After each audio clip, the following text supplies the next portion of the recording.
Can head coach Stephanie White take Caitlin Clark Fever to next level? The Indiana Fever began the Caitlin Clark era in 2024 and took the WNBA world by storm. The year of 2025 could be when the Fever really make a mark as one of the best teams in the Eastern Conference. That's a possibility with the addition of new Fever head coach Stephanie White, who bolted out of an aging Connecticut Sun team to lead a neophyte Fever core that just ended a 7-year postseason drought. White's return to Indiana is a homecoming for the fifth-year head coach. She began her WNBA head coaching career in Indiana 2015-16 and spent 4 of her 5 WNBA playing years, 2000-4, there as well. But will the homecoming turn into a lasting, fulfilling tenure? How White addresses a few of these topics could answer that question. As expected, Clark proved to be the dynamic point guard out of Iowa we all expected. Just check the accolades.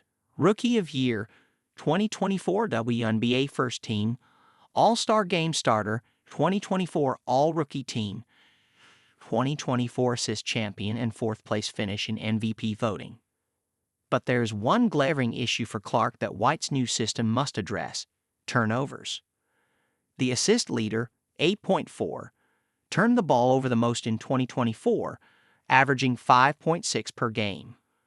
Her average of 5.6 is 2 more than second-place holder Alyssa Thomas and 2.6 more than third-place holders Natasha Cloud, Kala Copper, and Derica Hamby.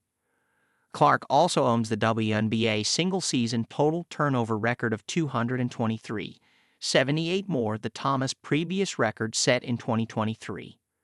Turnovers by a young player with high usage rates, her 26.2% ranks 9th in the WNBA, can be expected.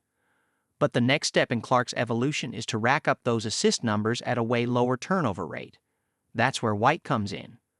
A goal for White could be to implement a system that doesn't totally abandon the Fever's high-paced offense while keeping turnover numbers down for the star guard. Getting in more out of NALS. Forward Nalessa Smith began her WNBA career in 2022 and quickly looked primed to be one of the league's brightest youngsters. Her ascension continued in 2023, when her points per game ballooned from 13.5 to 15.5. But in 2024, her points per game, 10.6, and shot attempts, 8.8, hit career lows under head coach Christy Sides. Alongside Clark and Aaliyah Boston, a more involved Smith could form a big three in Indiana for the foreseeable future. They'll all enter the 2025 season under the age of 24 and have spent a season with each other already. The two forwards, Boston and Smith, don't space the floor, but Clark's range, gravity, and playmaking generates opportunities for the bigs on each possession. That should be a focus for White in 2025. However, Smith's involvement in the offense hinges greatly on Kelsey Mitchell's decision this offseason. The 28-year-old Mitchell, who averaged career highs in points, 19.2, and field goal percentage, 46.8, in her 7th season in Indiana, is an unrestricted free agent. A departure for Mitchell, who played in her 2nd All-Star game in 2024, makes White's youth movement in Indiana a more seamless move. If Mitchell stays, Smith may never got her chance at being a 2nd or 3rd option with the Fever.